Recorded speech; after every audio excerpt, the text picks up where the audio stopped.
یہ رمضان کوئی عام موقع نہیں ہے، یہ رمضان اللہ تعالیٰ کی طرف سے بھیجا ہوا ایک خاص مہمان ہے۔ اس لیے رمضان کی سب سے بڑی تیاری نہ کپڑا ہے، نہ کھانا ہے، نہ شاپنگ ہے، بلکہ اس کی اصل تیاری تو توبہ ہے۔ اللہ تبارک و تعالیٰ سے دل سے کہنا ہے کہ یا اللہ میں واپس آنا چاہتا ہوں۔ الحمدللہ رمضان بس آنے والا ہے، ایک دن یا کچھ گھنٹے باقی ہیں۔ میرے بھائیوں، کیا ہم نے باقی رمضان کے لیے تیاری کی ہے؟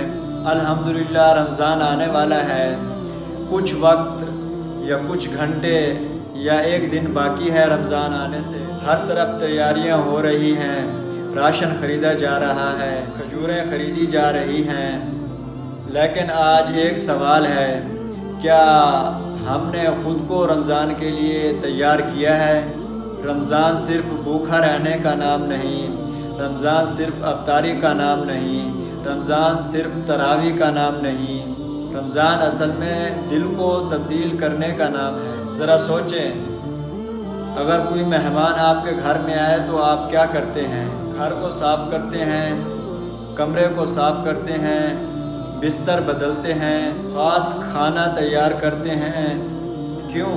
کیونکہ مہمان آ رہا ہوتا ہے۔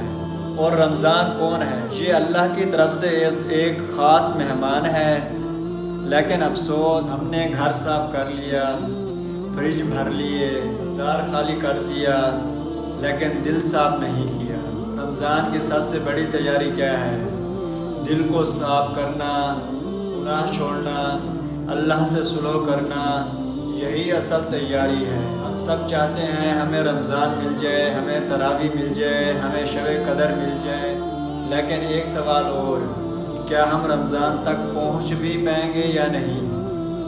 پچھلا رمضان یاد کریں، کتنا لوگ تراویح میں ہمارے ساتھ ہوتے تھے، کتنا لوگ افطاری کے وقت ہمارے ساتھ بیٹھے ہوتے تھے، کتنا لوگ ہمارے ساتھ بیٹھ کر دعائیں کرتے تھے۔ آج وہ کہاں ہیں؟ آج وہ قبروں میں ہیں، ان کے موبائل بند ہو گئے، ان کے رابطے ختم ہو گئے، ان کے منصوبے ختم ہو گئے، ان کے خواب رہ گئے، اور شاید اس سال اللہ نے فیصلہ کیا ہے اس رمضان کو ہم تک پہنچانے کا۔ یہ رمضان کوئی عام موقع نہیں ہے، یہ رمضان اللہ تعالیٰ کی طرف سے بھیجا ہوا ایک خاص مہمان ہے۔ اس لیے رمضان کی سب سے بڑی تیاری نہ کپڑا ہے، نہ کھانا ہے، نہ شاپنگ ہے، بلکہ اس کی اصل تیاری تو توبہ ہے۔ اللہ تبارک و تعالیٰ سے دل سے کہنا ہے کہ یا اللہ میں واپس آنا چاہتا ہوں۔